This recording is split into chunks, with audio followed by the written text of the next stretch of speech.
Hello students, welcome to the online classes. पिछले video में भी मैंने दासी कहानी के बारे में बताया था।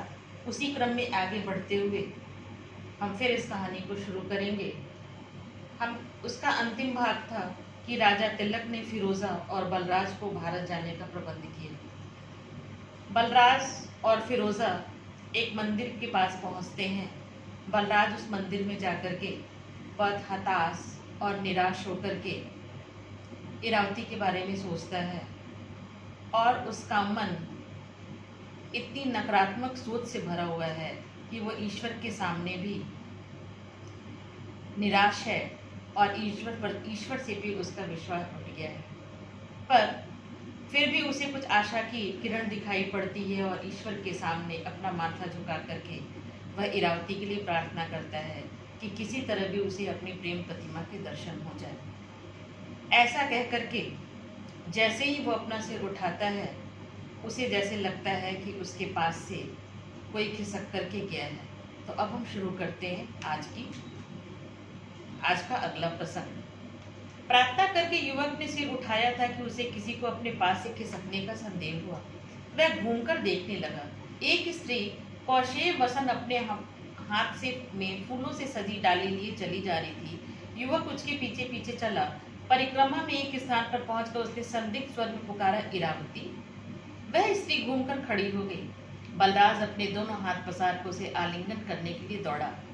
इरावती ने कहा, ठहरो बलराज, ठहरो। बलराज ठिठक कर उसकी गंभीर मुखाकृति को देखने लगा। उसने पूछा, क्यों इरा, तुम मेरी वाग्दत्ता पत्नी नहीं हो? क्या हम लोगों का वहनी वेदी के सामने परिणय नहीं होने वाला था क्या? और जब बलराज को लगा कि उसके पास से कोई खिसक के गया है, तो वह धीरे धीरे उस युवती के पीछे जाने लगा और उसने देखा कि एक युवती ऐसी है जो रेशमी वस्त्र पहने हुए हाथ में फूलों की डलियां लिए हुए जा रही है और उसे संदेह होता है। और जब उसके पीछे पीछे जाता है तो उसने अपने संदिग्ध स्वर में एक बार इरावती का नाम पुकारा और इरावती नाम सुनने के बाद वो स्त्री उसे पलटकर देखती है और वो सचमुच इरावती ही थी, जिसे देख करके बलराज आलिंगन के लिए अपने हाथ को फैलाता है। पर इरावती उसे मना करती हुई कहती है, ठहरो। बलराज उस पर प्रश्न पूछता है कि तुम मेरी वाग्दत्ता पत्नी हो। वाग्दत्ता का अर्थात होने वाली पत्नी हो, और वहनी वेदी अर्थात अग्नि के वेदी के सामने हम लोग का परिणय होने वाला था। फिर तुम मुझे देख करके मेरे पास आने से इनकार क्यों कर रही हो? हाँ, होने वाला था किंतु हुआ नहीं, और बलराज तुम मेरी रक्षा नहीं कर सके। मैं आतताइयों के हाथ से कलंकित हो गई। तुम मुझे पत्नी रूप में कैसे ग्रहण करोगे? तुम वीर हो, पुरुष हो, तुम्हारे पुरुषार्थ के लिए बहुत सी महत्वाकांक्षाएं हैं, उन्हें खोज लो। मुझे भगवान की शरण में छोड़ दो। मेरा जीवन अनुताप की ज्वाला से झुलसा हुआ मेरा मन अब स्नेह के योग्य नहीं है। फिरोजा जवाब देती है कि हाँ, होने वाला तो था, लेकिन तुम मेरी रक्षा नहीं कर सके और मैं आतताइयों अर्थात अत्याचारियों के हाथ से अब कलंकित हो चुकी हूँ और तुम्हारी पत्नी बनने के योग्य नहीं हूँ। तुम पुरुष हो, तुम्हारे अंदर पुरुषार्थ है और तुम्हारे अंदर बहुत सी महत्वाकांक्षाएं हैं, अपने जीवन को लेकर के बहुत सी आशाएं हैं। तो तुम किसी और को खोज लो और मुझे भगवान की शरण में रहने दो। मेरा जीवन बहुत से पछतावे और ज्वाला से भरा हुआ है।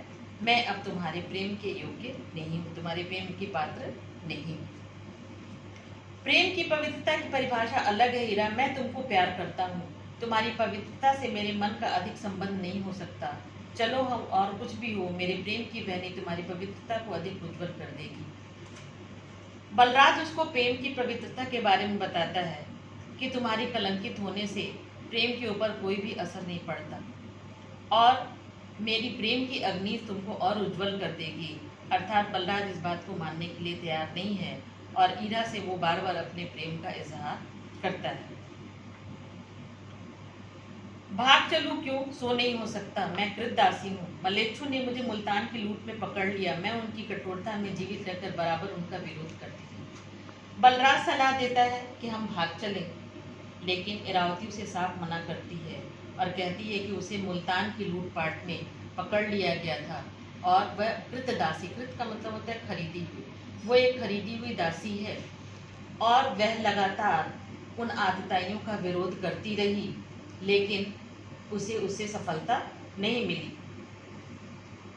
अब दास प्रथा पर आधारित दासों को कितना कष्ट दिया जाता है, इस बारे में इरावती ने बलराज को बताया। नित्य कोड़े लगते, बांध कर मैं लटकाई जाती, फिर भी मैं अपने हट से ना डिगी। एक दिन कन्नौज के चतुष्पथ पर घोड़ों के साथी बेचने के लिए उन आतताइयों ने मुझे भी खड़ा किया। वे अत्याचारी ने मेरे पर बहुत अत्याचार किया, लेकिन फिर भी मैं ना मानी और एक दिन चौराहे पे खड़ा होकर के उन लोगों ने बेचने वालों के श्रेणी में मुझे भी ला करके खड़ा कर दिया। मैं बिकी 500 दिरहम में और एक काशी के महाजन ने मुझे दासी बना लिया। बलराज, तुमने ना सुना होगा कि मैं किन नियमों के साथ बिकी हूँ। और वह बलराज को बताती है कि उस बिकने के साथ ही उसे किन किन नियमों का पालन करना पड़ा, जो बहुत ही कठोर हैं। और वह बलराज को बताती है, मैंने लिखकर स्वीकार किया है कि इस घर का कुत्सित से कुत्सित कर्म करूंगी, अर्थात इस घर का गंदा से गंदा, बुरा से बुरा काम भी मुझे जो सौंपा जाएगा मुझे करना होगा। मैं कभी विद्रोह ना करूंगी, ना कभी भागने की चेष्टा करूंगी, ना किसी भी तरीके से अपने स्वामी का अहित नहीं सोचूंगी, अर्थात उनका बुरा नहीं सोचूंगी। यदि मैं आत्महत्या भी कर लूंगी तो मेरे स्वामी के ऊपर उसका कोई भी दोष नहीं आएगा। वे गंगा स्नान किए सब पवित्र हैं, मेरे संबंध में सदा ही शुद्ध और निष्पाप हैं।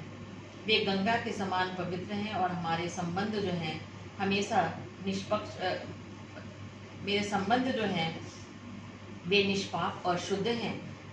मेरे शरीर पर उनका आजीवन अधिकार रहेगा और वो जिस तरीके से चाहें उस तरीके से मेरे साथ व्यवहार कर सकते हैं। मेरे शरीर पे, मेरे मन और शरीर पे दोनों पर उनका अधिकार रहेगा।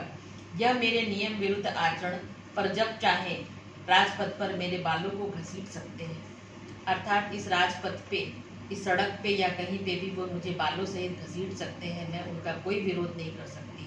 वे मुझे दंड भी दे सकते हैं। मैं तो मर चुकी हूँ। मेरा शरीर 500 दिरहम पर जब तक सहेगा, खटेगा, वे चाहे तो वे कौड़ी के मोल मुझे दूसरों के हाथ भी बेच सकते हैं।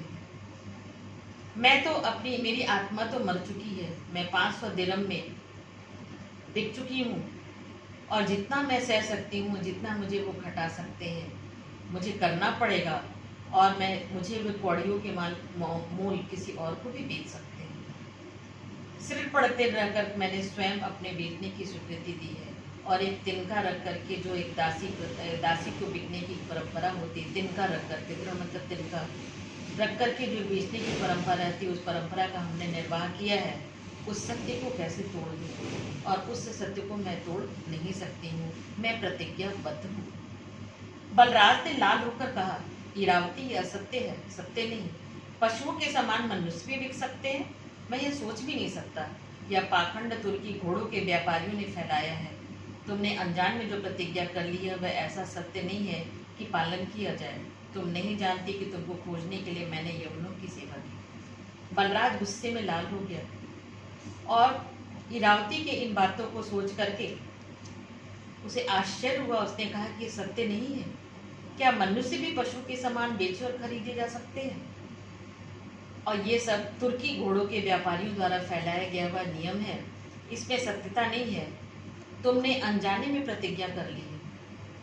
तुम्हें इस प्रतिज्ञा से बाहर निकलना होगा और तुम्हें नहीं पता कि तुम्हें खोजने के लिए ही मैंने यवनों की सेवा की कि मैं किसी तरह इरावती को पा सकूं। क्षमा करो बलराज, मैं तुम्हारा तर्क नहीं समझ सकी। मेरे स्वामिनी का रथ दूर चला गया होगा तो मुझे बातें सुननी पड़ेंगी, क्योंकि आजकल मेरे स्वामी नगर से दूर स्वास्थ्य के लिए उपवन में रहते हैं। स्वामिनी देव दर्शन के लिए आई थी। इरावती बलराज को कहती है कि मुझे बलराज क्षमा करो, मेरी स्वामिनी काफ़ी दूर चली गई होंगी और फिर मुझे वो कुछ खरी खोटी सुनाएंगी। आजकल मेरे स्वामी अपनी स्वास्थ्य सेवा के लिए किसी प्राकृतिक स्थान पर हैं और मैं अपने स्वामिनी के साथ मंदिर में दर्शन करने के लिए आई थी। तब मेरा इतना परिश्रम व्यर्थ हुआ। फिरोजा ने व्यर्थ ही आशा दी थी। मैं इतने दिनों तक भटकता रहा। इरावती मुझ पर दया करो। बलराज इरावती की बात सुनकर कहता है कि इसका मतलब मेरा सारी मेहनत बेकार गई। फिरोजा ने मुझे इतने आश्वासन दिए थे, मैं इतने दिन भटकता रहा और इरावती मुझे मिल करके भी मुझसे नहीं मिल रही है। फिरोजा कौन? अचानक इरावती रुकती और पूछती, फिरोजा कौन है? फिर सहसा रुककर इरावती ने कहा, क्या करूं? यदि मैं वैसा करती तो मुझे भी जीवन की सबसे बड़ी प्रसन्नता मिलती, किंतु वह मेरे भाग्य में नहीं है, इसे भगवान ही जानते होंगे। और फिर वह कहती है कि मैं ऐसा नहीं कर सकती। मैं जो पहले से निश्चित है उसको करती तो मुझे भी बहुत प्रसन्नता होती, लेकिन क्या करे, भगवान ने इसके लिए मुझे मंजूरी नहीं दी। मुझे अब जाने दो। और यह कह करके इरावती चली जाती है। बलराज इस उत्तर से खिन्न और चकराए हुआ काट के किवाड़ की तरह इरावती के सामने से अलग होकर मंदिर की प्राचीर से लग गया। मंदिर के पास जो खंबे थे उससे सट करके बलराज खड़ा हो गया और इरावती चली गई। और इस बात को लेकर के बलराज के मन में बहुत ही ज़्यादा दुख हुआ। बलराज कुछ समय तक स्तब्ध और शून्य सा खड़ा रहा। इरावती की बातें सुनकर के बलराज एकदम आश्चर्यचकित हो गया और शून्य में जैसे लगता है कि उसका शरीर निष्प्राण हो गया और जिस ओर इरावती गई थी उस ओर अचानक वो देखने लगा। युवक बलराज कई दिनों तक पागलों सा धनदत्त के उपवन से नगर तक चक्कर लगाता रहा। भूख प्यास भूलकर वह इरावती को एक बार फिर देखने के लिए विकल था, किंतु वह सफल ना हो सका। आज उसने निश्चय किया कि वह काशी छोड़कर चला जाएगा। वह जीवन से हताश होकर काशी से प्रतिष्ठान जाने वाले पथ पर चलने लगा। उसकी पहाड़ की ढोकी सी काया, जिसमें असुर सा बलता होने का अनुमान करके निर्जीव सी हो रही थी। अनाहार से उसका मुख विवर्ण था। युवराज पागलों की तरह कई दिन तक इरावती को खोजता रहा, पर इरावती उसे नहीं मिली। और धनदत्त नाम व्यापारी जिसने इरावती को खरीदा था, उसके उपवन की, उसके बागीचे की वो चक्कर लगाता रहता, लेकिन इरावती उसे नहीं मिली। अंत में बलराज ने यह सोचा कि उसे अब काशी से चले जाना चाहिए और उसके अपने विशाल शरीर को ढोता हुआ वह काशी से जाने के लिए तत्पर हो गया। इतना बलशाली युवक, इतना बलवान युवक, और वह अपने शरीर को जैसे ढोता हुआ वहाँ से निस्तेज निष्प्राण होकर के चलने को तत्पर हुआ। उसका शरीर बिना खाए पिए एकदम जैसे लग रहा था कि वो अभी गिर जाएगा, लेकिन किसी तरह भी करके उसे लगा कि अब उसे इरावती नहीं मिलेगी और वो वहाँ से जाने के लिए तत्पर हुआ। धन्यवाद।